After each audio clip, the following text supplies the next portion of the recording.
Hi folks, Max from HighOnAndroid.com, where we get on Android every day. Anyway, today let's talk about overclocking Android. For those of you who don't know what overclocking is basically making your CPU's maximum frequency bigger. So let's say your phone runs at 1 gigahertz. We're going to overclock it to 1.5 gigahertz.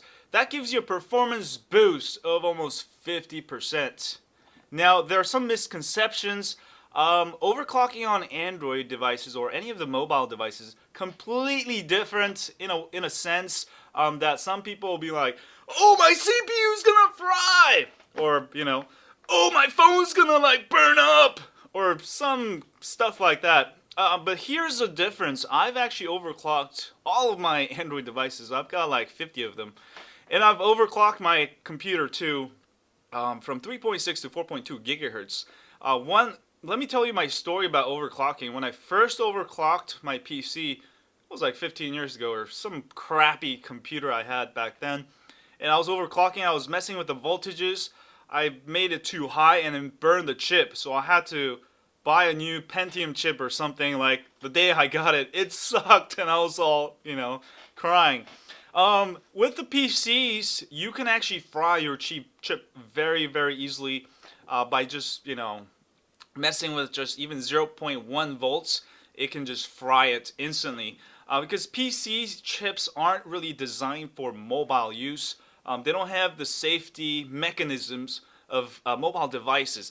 Now, with most of the Android phones, if you overclock too far, if you go over the voltage, at the worst, it's not going to burn up. It's just gonna reboot. It's gonna reboot your system, and it'll still work. So pretty safe to do on Android devices. And I've overclocked over like 50 Android devices so far in the last couple of years. I've had Android devices. They're completely safe. At the worst, your phone will reboot, and you just have to find the right frequency. Don't go too high. That will not make your phone reboot. And plus, these chips are designed to be fit in a small compartment. Not like PC chips where you have a big ass CPU fan trying to cool it down. So there's a huge difference. These things do not have those cooling fans, so they've been designed at the worst. They'll not fail like PC chips. So if you're worried about burning your CPU, do not worry. That shouldn't be on your worry list. So I just want to assure you that. And next topic of overclocking. Does overclocking really make your phone faster? Oh yeah, it does. I have some of my older like my Galaxy S2 or my like G2 phone, my old G2 phone from HTC. It can overclock to 1.8 gigahertz, and based on benchmarks and just running apps set side by side with some of the newer phones, it actually runs faster than some of the newer phones. So overclocking does have benefits. It can get your old phone running super fast. For example, I cannot run my Galaxy Note GTN 7000 without overclocking on the latest TouchWiz 4.1.2 Jelly Bean ROMs because it's laggy.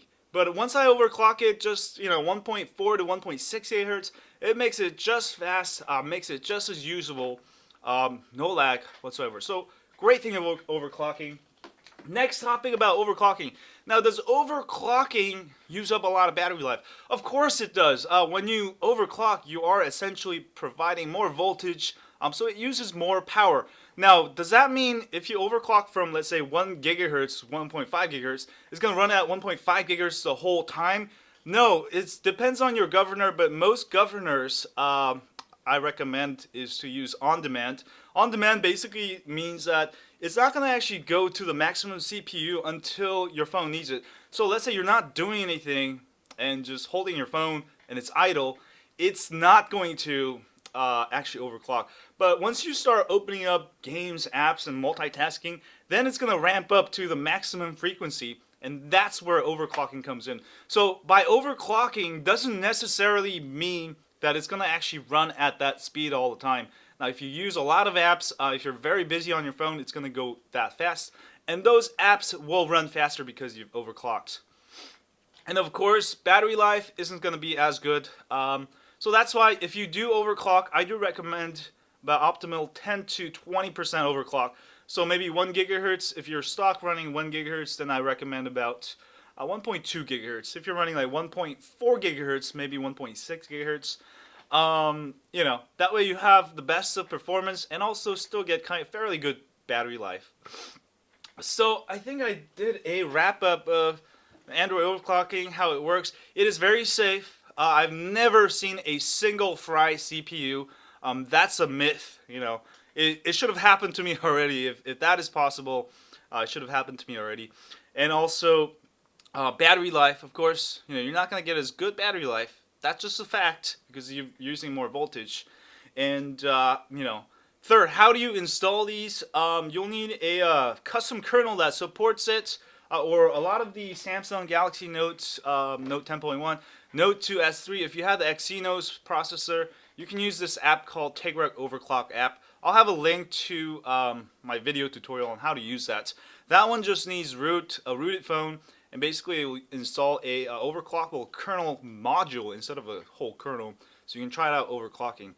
For those of you who've rooted with custom ROMs and custom recovery, go ahead and try different kernels. The Note 2 is an excellent platform.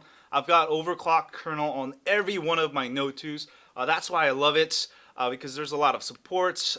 Kernel, you know, I've got it overclocked to I think 1.8 gigahertz, running super fast.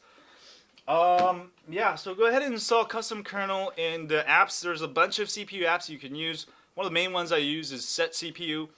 You can get it on the market, so you can buy it, or you can get it free at XDA. Just type it and go there and download the APK, or you can buy it on the market. And also there's a lot of other CPU apps, and a lot of the AOSP ROMs like CM10.1, AOSP, those ROMs have it built in. If you have some of the newer Android 4.2.2 ROMs, go to About Phone and hit the developer options like five or 10 times, and you'll see the performance menus. So there's different ways to overclock, but you do need a stock ROM or a rooted stock ROM using Tether Overclock app, or you do need a custom ROM with a custom kernel that supports overclocking, or you can install a custom kernel that's compatible with whatever ROM you're running that also supports overclocking. Anyway, I know it can get kind of confusing. If you have any questions about overclocking, don't forget to leave in the comment section below. And if you like this video, as always, don't forget to hit that like button for me here, subscribe button down there, and I'll see you guys soon. Stay high on Android. Yeah, that's right, baby.